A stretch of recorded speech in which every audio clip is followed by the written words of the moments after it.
شهر رمضان الذي أنزل فيه القرآن صدق الله مولانا العظيم. مل کر پڑھیے صلی اللہ علیہ رسول اللہ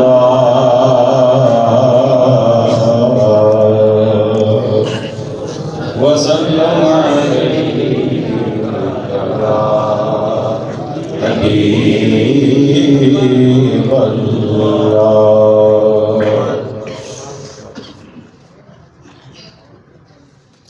پھر پڑھیے صلی اللہ علیہ یا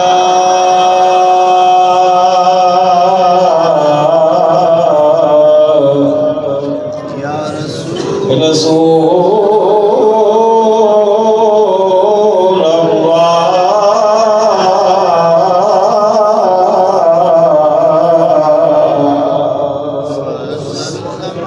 وسلم علیہ یا حبیب اللہ.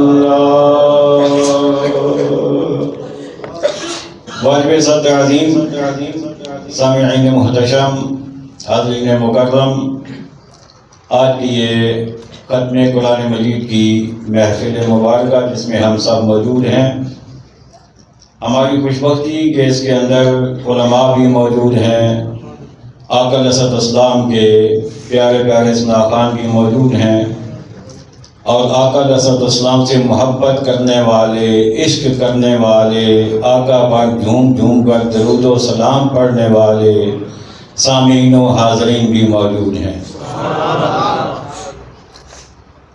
وقت مختصر ہوتا ہے ختم قرآن کی محفل میں، لیکن اس مختصر وقت میں بھی ہم نے کچھ سیکھ کے جانا ہے. اور سب سے پہلے تو وہ جو آپ سے فجر کی نماز کے وقت میں نے وعدہ کیا تھا، اس سے متعلق دو باتیں عرض کروں گا، اور اس کے بعد پھر تھوڑی سی بات مزید بھی کروں گا. توجہ آپ کی رہے گی تو انشاءاللہ تعالی بات جلدی نپٹ جائے گی. لیکن آپ کو اگر بار بار بلانا پڑا تو پھر ٹائم آگے بھی جا سکتا ہے.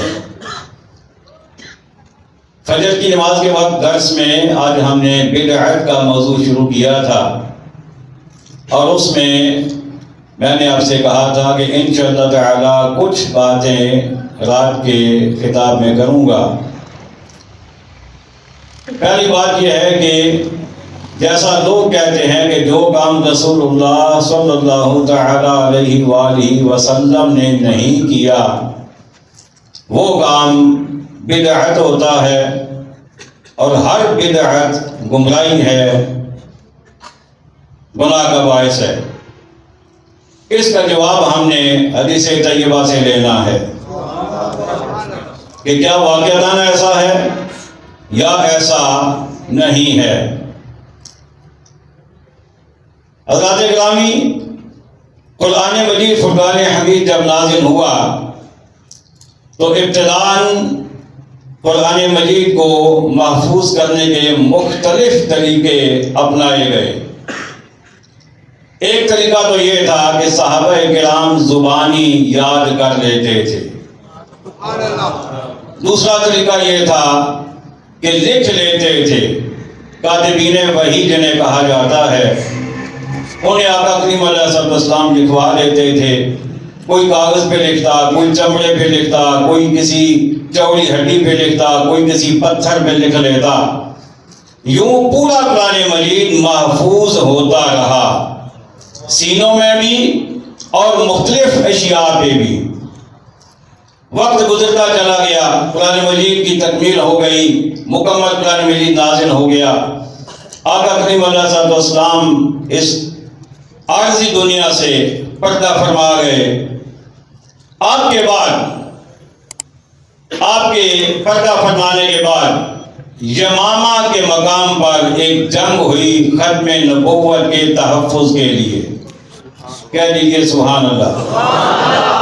اور یہ جنگ ابھی تک جاری ہے، یہ جنگ ابھی ختم نہیں ہوئی۔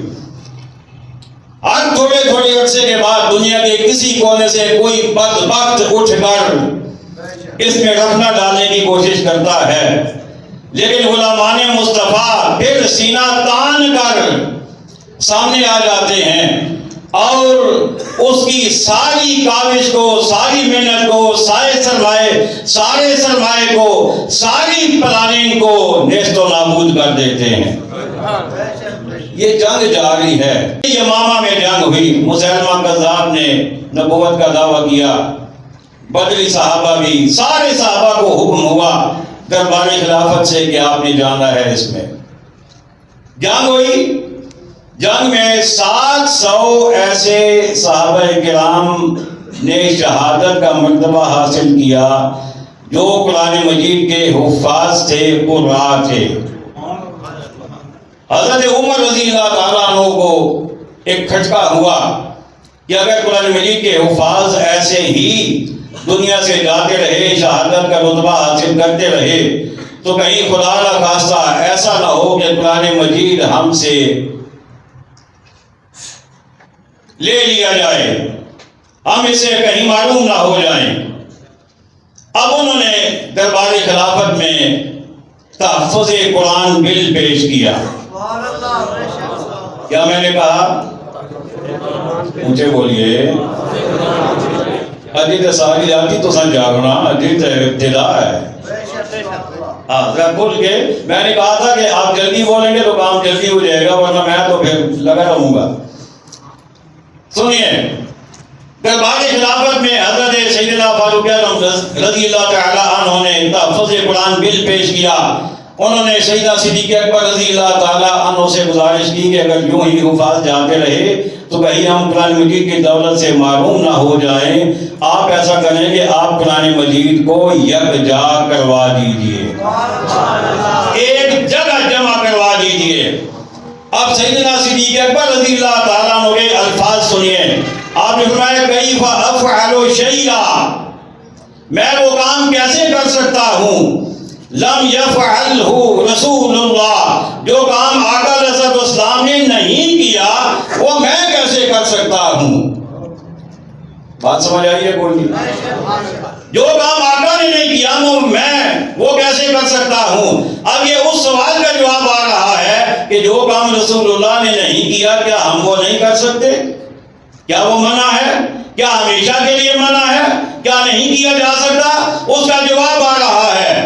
سیدنا صدیق اکبر رضی اللہ تعالیٰ عنہ نے آپ نے فرمایا کیفا افعل شیئا، میں کیسے وہ کام کروں لم یفعلہ رسول اللہ، جو کام آقا علیہ السلام نے نہیں کیا وہ میں کیسے کر سکتا ہوں؟ حضرت عمر رضی اللہ تعالیٰ عنہ کہنے لگے ہوا واللہ خیر، کہنے لگے کام بڑا اچھا ہے، کہنے لگے یہ کام بڑا ضروری ہے، یہ کام بڑا اچھا ہے۔ صدیق اکبر پھر وہی جواب دیتے، آپ پھر یہی کہتے، وہ پھر یہی جواب دیتے، آپ پھر یہی کہتے۔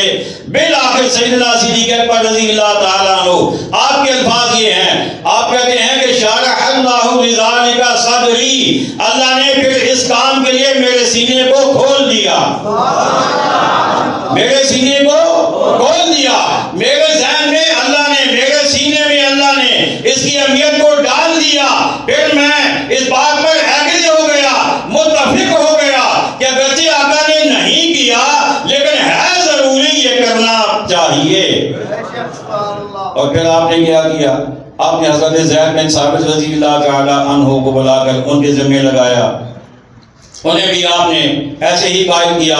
پہلے انہوں نے بھی یہی کہا کہ آپ دونوں یہ کام کیسے کر رہے ہیں جو آقا نے نہیں کیا، یہی ان کے الفاظ ہے کیف تفعلان شیئا، آپ دونوں وہ کام کیسے کر سکتے ہیں لم یفعلہ رسول اللہ صلی اللہ علیہ وآلہ وسلم، جو آقا علیہ السلام نے نہیں کیا آپ دونوں کیسے کر رہے ہیں؟ صدیق اکبر فرماتے رہے کام اچھا ہے، کام اچھا ہے، کام ضروری ہے، کام بڑا اہم ہے۔ بالآخر وہ بھی کہتے ہیں شرح اللہ صدری، اللہ نے میرا سینہ کھول دیا، اور پھر قرآن مجید کو یکجا کر دیا گیا۔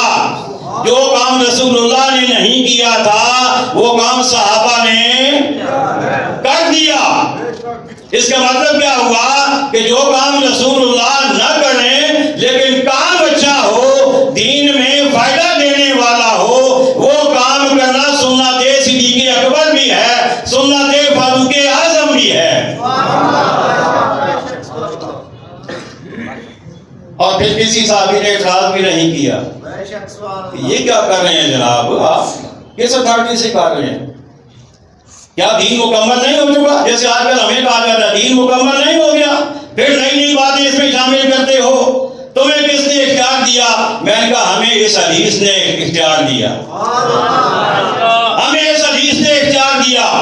قرآن مجید اگر یہ اختیار نہ ہوتا، اگر اس کو ایسے ہی منتشر اوراق پر، منتشر اخبار پر، منتشر اوراق پر اور ہڈیوں پر اور پردجات پر لکھا نہیں دیا جاتا، اسے جمع نہ کیا جاتا، مجھے بتائیے آج ہم کہاں سے پڑھتے؟ تو ان کا جمع کرنا ہمارے کام آیا نا، اور کام آ رہا ہے، تو پتہ یہ چلا جو کام رسول اللہ نے نہ کیا ہو وہ ضروری ہو، دین میں فائدہ دینے والا ہو، تو وہ کرنا سنت صحابہ ہے۔ ایک مثال ہو گئی، ایک مثال اور دوں گا بخاری شریف سے۔ آقا کریم علیہ السلام نے 3 راتوں تک رمضان المبارک میں نماز تراویح پڑھائی ہے۔ پہلی رات پڑھائی، اچانک تشریف لے گئے، صحابہ کرام کو دیکھا، انہیں نماز پڑھا دی، انہوں نے صبح چرچا کر دیا، اگلے دن اگلی رات کو اور زیادہ صحابہ آ گئے، آقا علیہ السلام نے پڑھا دی، اس کے بعد اگلی رات اور زیادہ آ گئے، اتنے کہ مسجد کھجا کر بھاگ گئی، آقا علیہ السلام نے پڑھا دی، لیکن چوتھے دن آقا تشریف نہیں لائے۔ مختلف روایات ہیں، تھوڑا بہت فرق ہو سکتا ہے، بعض روایات میں ایسے بھی ہے کہ ایک رات ہے پھر ایک رات چھوڑ گیا، اس طرح کی روایات ہیں۔ بہرحال 3 راتیں آپ نے نماز تراویح پڑھائی، 20 رکعت صحابہ کرام کو۔ اس کے بعد آقا علیہ السلام چوتھی رات جب نہیں آئے، صحابہ کرام تو آ چکے تھے، آقا نہیں آئے، آقا علیہ السلام جب فجر کی نماز کے لیے تشریف لے گئے، آقا نے فرمایا میرے غلاموں مجھے تمہارا موجود ہونے کا علم تھا، مجھے پتا تھا، لیکن میں اس لیے نہیں آیا کہ اگر میں آ جاتا آج بھی پڑھا دیتا تو یہ تم پر فرض ہو جاتی اور تمہارے لیے مشقت کا باعث بن جاتا۔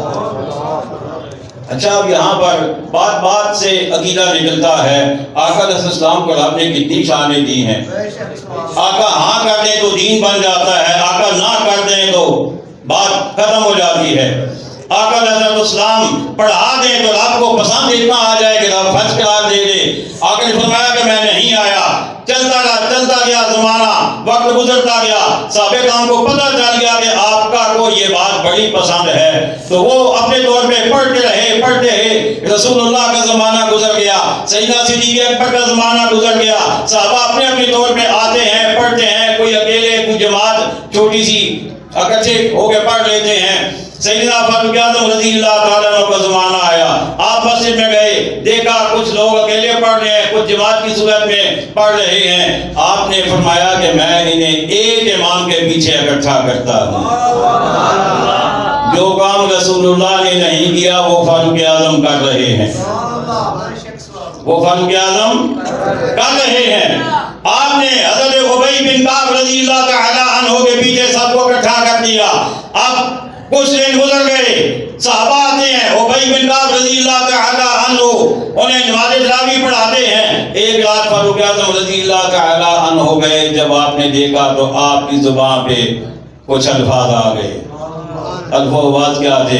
وہ الفاظ تھے نعم البدعۃ ھذہ۔ آپ نے فرمایا نعم البدعۃ ھذہ، فرمایا یہ ہے تو نیا کام ہے تو بدعت، لیکن ہے بڑا اچھا۔ یعنی نیا کام بدعت ہوتا ہے نا، لوگ کہتے ہیں ہر بدعت گمراہی ہے، فاروق اعظم کہتے ہیں نہیں، ہر بدعت گمراہی نہیں، یہ بھی ہے بدعت، نیا ہے، رسول اللہ نے نہیں کیا تھا لیکن میں نے شروع کر دیا، لیکن ہے بڑا اچھا۔ نعم البدعۃ ھذہ، تو پتہ چلا ہر بدعت گمراہی نہیں ہوتی۔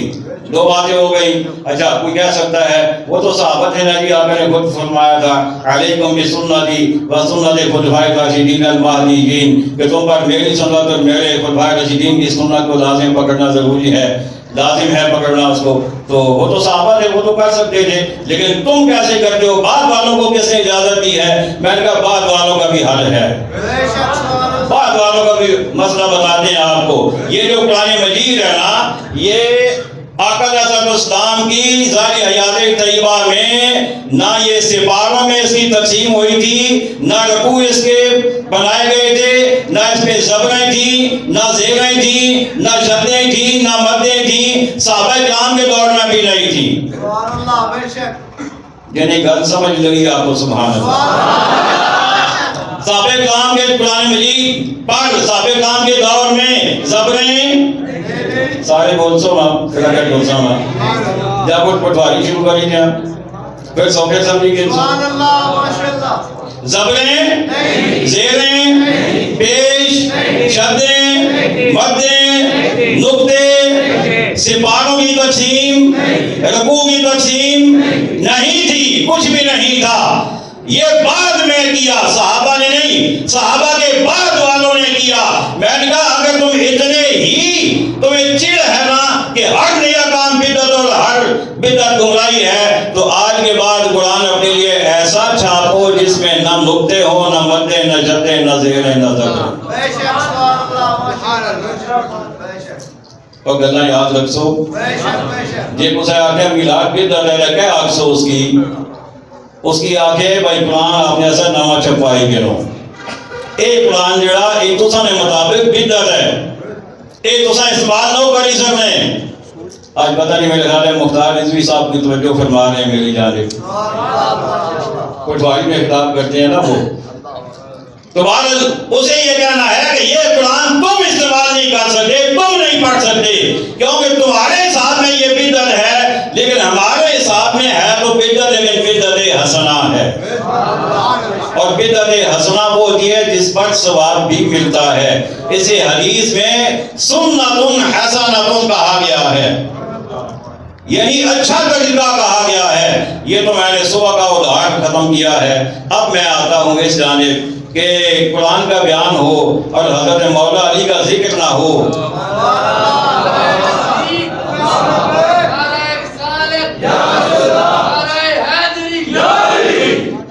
مسجد ہو سنیوں کی اور حضرت مولا علی رضی اللہ تعالیٰ عنہ کا ذکر نہ ہو، یہ ہو نہیں سکتا.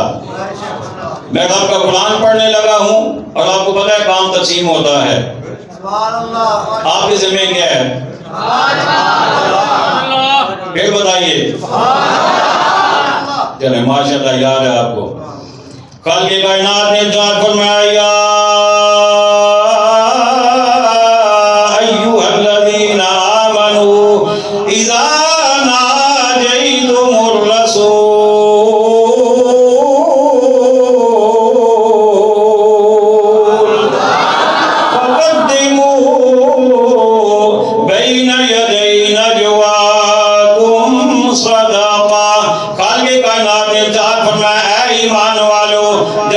رسول اللہ صلی اللہ تعالی علیہ وآلہ وسلم سے کوئی راز کی بات کرنا چاہو، کوئی سرگوشی کرنا چاہو، کوئی آپ سے دھیمے لہجے میں معلومات لینا چاہو تو کیا کرو؟ آپ نے فرمایا میرے محبوب سے بات کرنے سے پہلے صدقہ کر لیا کرو. کیا کر لیا کرو؟ صدقہ کر لیا کرو. کیوں؟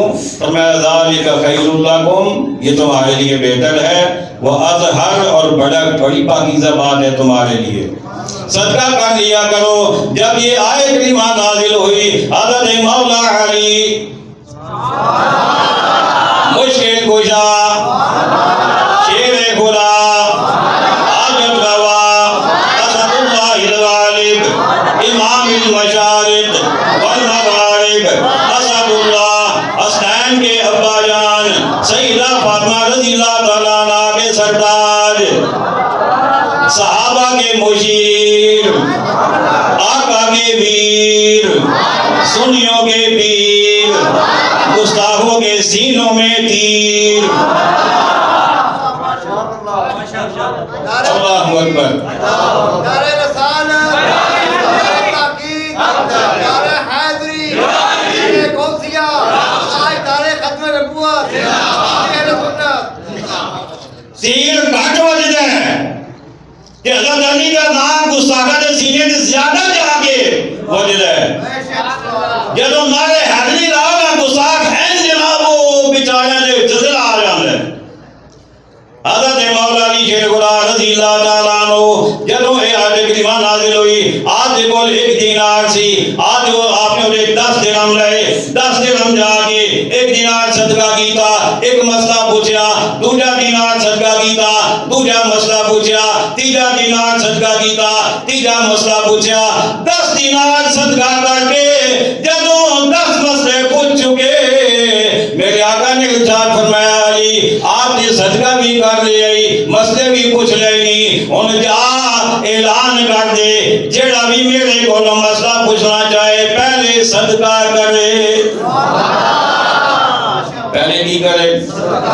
صدقہ کرے. عرض کی تھی سونیا کتنا صدقہ بیکم کتنا.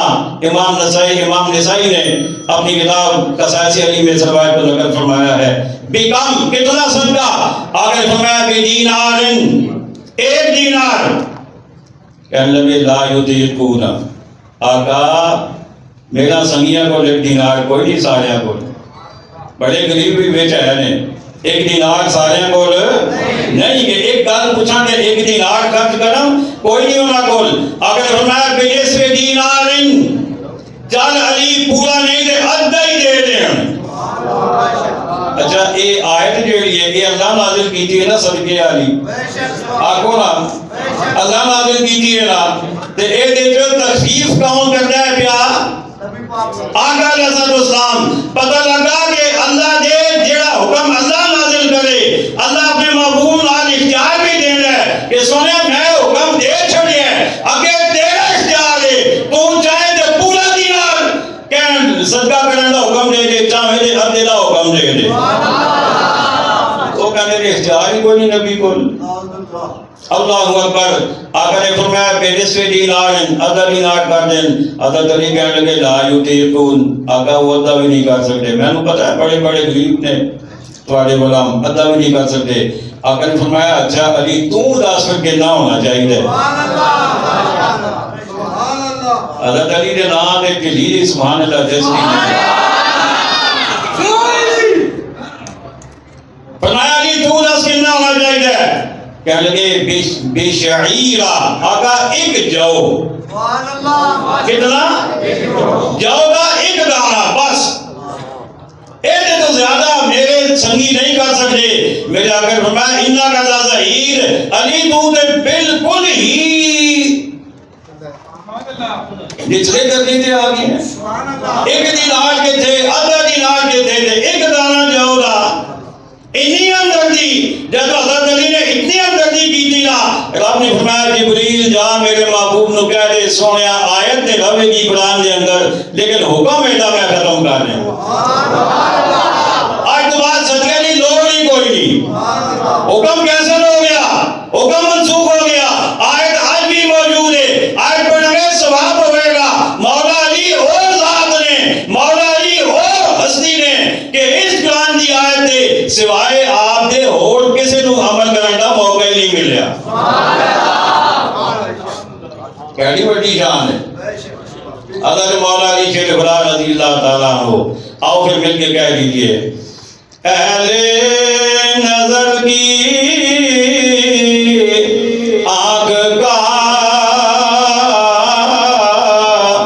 تارا علی علی علی علی ہو جانی چاہیے. اہل نظر کی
یہ ایسا سبق تھا، یہ ایسا ورد تھا کہ حضرت علی کا ذکر نہ ہو، ذکر ہو، قرآن مجید کا ذکر ہو، حضرت علی کا ذکر نہ ہو، یہ جچتا نہیں ہے۔ کم از کم سنی ایسا نہیں کر سکتا۔ ایک بات میں ساتھ اور اٹیچ کروں گا، وہ یہ کہ قرآن مجید بڑا لجپال ہے۔ بس آخری بات ہے، قرآن مجید بڑا لجپال ہے۔ جو قرآن کے ساتھ وفا کرتا ہے، قرآن اسے کبھی فراموش نہیں ہونے دیتا۔ سیدہ صدیق اکبر نے قرآن مجید کو جمع کیا، فاروق اعظم نے مشورہ کیا، عثمان غنی رضی اللہ تعالیٰ عنہ کے پاس بھی یہ محفوظ رہا، پھر آپ نے اس کی مختلف کاپیاں کروا کے ایک لہجے پہ لوگوں کو جمع کیا۔ پھر حضرت علی کے بارے میں میرے آقا نے ارشاد فرمایا، علی قرآن کے ساتھ ہے، قرآن علی کے ساتھ ہے۔ اب ایسا ہو نہیں سکتا کہ قرآن کا ذکر ہو، صدیق اکبر کا یاد نہ آئے، یہ ہو نہیں سکتا۔ قرآن کا ذکر ہو، فاروق اعظم کی یاد نہ آئے، یہ ممکن نہیں ہے۔ قرآن کا ذکر ہو، عثمان غنی کی یاد دلوں میں نہ آئے، یہ ہو نہیں سکتا۔ قرآن کا ذکر ہو، مولا علی کا تذکرہ نہ آئے۔ قرآن لجپال ہے، جہاں قرآن کا ذکر ہوگا وہاں آقا کے یاروں کا بھی ذکر ہوگا۔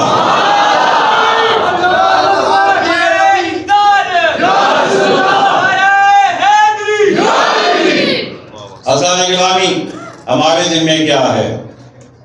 جو سبق جمعے کو دیا تھا وہی دہرانا چاہتا ہوں۔ قرآن مجید کے ہمارے اوپر کتنے حقوق ہیں؟ 5۔ ماشاءاللہ جو موجود تھے وہ بولیں گے کتنے حقوق ہیں ہمارے ذمہ؟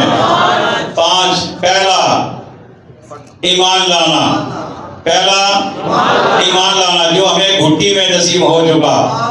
والدین مومن تھے، الحمدللہ ہم ایمان ہمیں گھر سے مل گیا، وراثت میں مل گیا۔